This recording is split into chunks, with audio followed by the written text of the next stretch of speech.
नमस्कार मित्रांनो, कोण होतीस तू काय झालीस तू या मालिकेच्या 26 डिसेंबरच्या एपिसोडमध्ये खूप छान ट्विस्ट बघायला मिळतोय. आणि ट्विस्ट असा असणार आहे की उदय काही पेपर्स घेऊन कावेरीकडे येतो. तो कावेरीला म्हणतो, कावेरी, या पेपर्सवरती तू नाहीतर यश दोघांपैकी कोणीतरी एकाने सह्या करा, अर्जंट आहे. उदय तिथून निघून जातो आणि युगने सगळं लांबून बघितलेलं असतं. कावेरी किचनमध्ये निघून जाते आणि युग तिथे येतो. युगने आपल्यासोबत काही पेपर्स आणलेले असतात.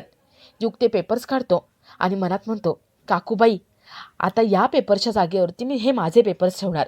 तू याच्यावरती सह्या करशील आणि सगळी प्रॉपर्टी माझी होऊन जाईल आणि तुझ्या सह्यांमुळे माझ्या आणि माझ्या आईचा हक्क मला परत मिळेल.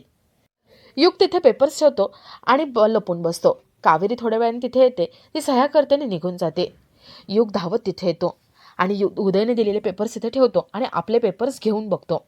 युग खूप खुश होऊन, त्याला वाटत असतं की ही प्रॉपर्टी त्याची झाली आहे. तो खूप खुश होऊन तिथून निघतो. युगला वाटतं की सगळी प्रॉपर्टी त्याची झाली आहे, पण त्याला माहिती नाही की कावेरी लेचीपेची खिलाडी नाही आहे. ती या सगळ्यातून खूप वरती आहे. ती खूप हुशार आहे. कावेरी आता युगला कसं दाखवून देते की या सह्यांचा काहीही उपयोग नाही आहे. या सह्या फक्त अशाच करायच्या म्हणून केल्या होत्या. प्रॉपर्टी तर सुलक्षणाच्या नावावरती आहे. आता हे सगळं युगला कावेरी कशा पद्धतीने सांगते ना, हे बघण्यासारखं असेल. तर या सगळ्याची सुरुवात कशी होते ते थोडक्यात पाहू. तर मालिकेमध्ये आपल्याला असं बघायला मिळते, तर कावेरी पाणी पिण्यासाठी किचनमध्ये येते. कावेरीला गॅसचा खूप वास येत असतो. कावेरी विचार करते की शेगडी किंवा सिलेंडर लीक झाला असेल. कावेरी शेगडी सिलेंडर चेक करते, पण तिथे वास येत नाही. कावेरी विचार करते की असं कसं होऊ शकतं, काहीतरी गडबड नक्कीच आहे. कावेरी सगळ्यांची रूम चेक करायला जाते. इथे उदयच्या रूममधून सरू बाहेर पडते आणि उदयच्या रूममधून फटीतून तो गॅस बाहेर पडू नये म्हणून तिने ते कपडा लावलेला असतो. कावेरी जात असते आणि तिला तो कपडा दिसतो. कावेरीला डाऊट येतो की इथेच काहीतरी झाले. कावेरी आतमध्ये जाते. तिला गॅसचा खूप घाण वास येतो. कावेरी तोंडाला रुमाल बांधते आणि उदयला उठवण्याचा प्रयत्न करते. ती यशला मोठमोठ्याने आवाज देते, पण तिथे कोणीच येत नाही. कावेरी उठवायला जाते आणि ती स्वतःच बेशुद्ध पडते. एका बाजूला उदय बेशुद्ध पडलेला, एका बाजूला कावेरी बेशुद्ध पडलेली. पण देवाच्या दयेने तिथे युग धावत येतो. तो मदतीसाठी धावत येतो. तो कावेरीला बेशुद्ध पडलेलं बघतो, तिला बाहेर नेऊन ठेवतो आणि उदयला सुद्धा उठवण्याचा प्रयत्न करतो. उदय काही उठत नाही. युग त्याला सुद्धा उचलून बाहेर नेऊन ठेवतो. युग त्या दोघांना उठवण्याचा प्रयत्न करतो आणि तो सगळ्यांना मोठमोठ्याने आवाज देतो. सगळे धावत तिथे येतात. कावेरी, उदय बेशुद्ध पडलेले ते सगळे बघतात. सगळे त्या दोघांना उठवण्याचा प्रयत्न करतात. तोंडावरती पाणी मारतात. उदय, कावेरी शुद्धीवरती येतात. सगळे यशला विचारतात, काय झाले, हे काय झालं त्या दोघांना. यश म्हणतो, मला या कावेरीचा खूप मोठमोठ्याने बोलायचा आवाज आला म्हणून मी बाहेर येऊन बघतो तर गॅस लीक झाला होता. कावेरी दादाच्या मदतीसाठी गेली होती आणि तिथे तीही बेशुद्ध पडली. मग मी या दोघांना उचलून बाहेर आणलं. सुलक्षणा कावेरीचे आभार मानते. सुलक्षणाला खूप भीती वाटत असते. तिला वाटतं की हे सगळं सरूने केले. यश आतमध्ये जातो आणि तो कुठे काय झालंय ते चेक करतो. त्याला समोर पाईप लीक झालेला दिसतो. तो बाहेर येतो आणि सगळ्यांना दाखवतो. तो सगळ्यांना म्हणतो, बघा, हा पाईप कोणीतरी कापलाय. विद्या म्हणते, हा उंदराने कुरतडलेला नाहीये, कोणीतरी मुद्दाम कापल्यासारखा दिसतोय, पण कोण करेल. सुलक्षणा खूप घाबरते. सुलक्षणा मनात म्हणते, बाप रे, कोणीतरी हे मुद्दाम करते. हा अपघात नव्हता, म्हणजे सरूनेच केलं असेल. कावेरीचं लक्ष सुलक्षणाकडे असतं. सुलक्षणा हल्ली खूप घाबरते. तिला सारख्या छोट्या छोट्या गोष्टींची भीती वाटते. तिला शंका वाटते की हा अपघात नाहीये, कोणीतरी मुद्दाम केले. म्हणजे सुलक्षणाला माहिती असेल की हे कोणी केले. कावेरी ठरवते की सुलक्षणाशी बोलायचं. तिच्या मनात कसली भीती आहे हे जाणून घ्यायचं. तर थोड्या वेळाने सुलक्षणा आपल्या रूममध्ये असते. जे काही झालं त्याचा ती विचार करत असते आणि कावेरी तिथे येते. कावेरी विचारते, मा, काय झाले, हल्ली तुम्ही खूप घाबरता, कसली भीती वाटते तुम्हाला, मनात काही असेल तर सांगा. अहो, यश नसताना असं तुम्ही करू नका. आता आपल्या दोघींनाच एकमेकींना सावरायचे. सुलक्षणा कावेरीला विचारते, कावेरी, आत्ता असं का बोललीस, यश नाहीये म्हणजे? आत्ताच उदयला एवढ्या मोठ्या संकटातून बाहेर काढले. यश नसताना म्हणजे कुठे गेलाय तो, कसा गेलाय, आणि त्याला कोणी जायला सांगितलंय, हे काय चालू आहे सगळं.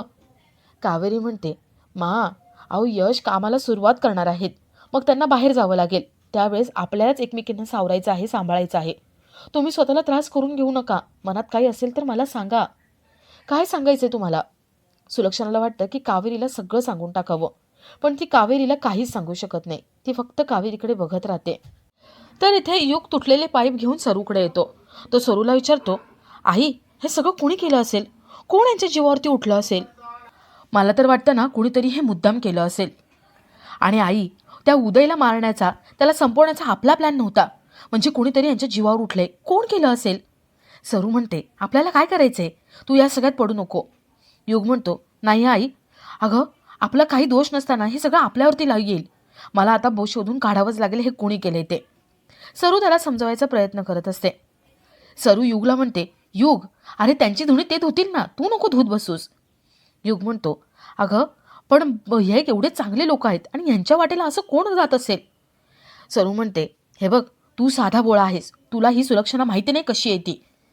ही सुलक्षणा एक नंबरची नीच आणि स्वार्थी बाई आहे. अरे आयुष्य बर्बाद केले तिने खूप लोकांची.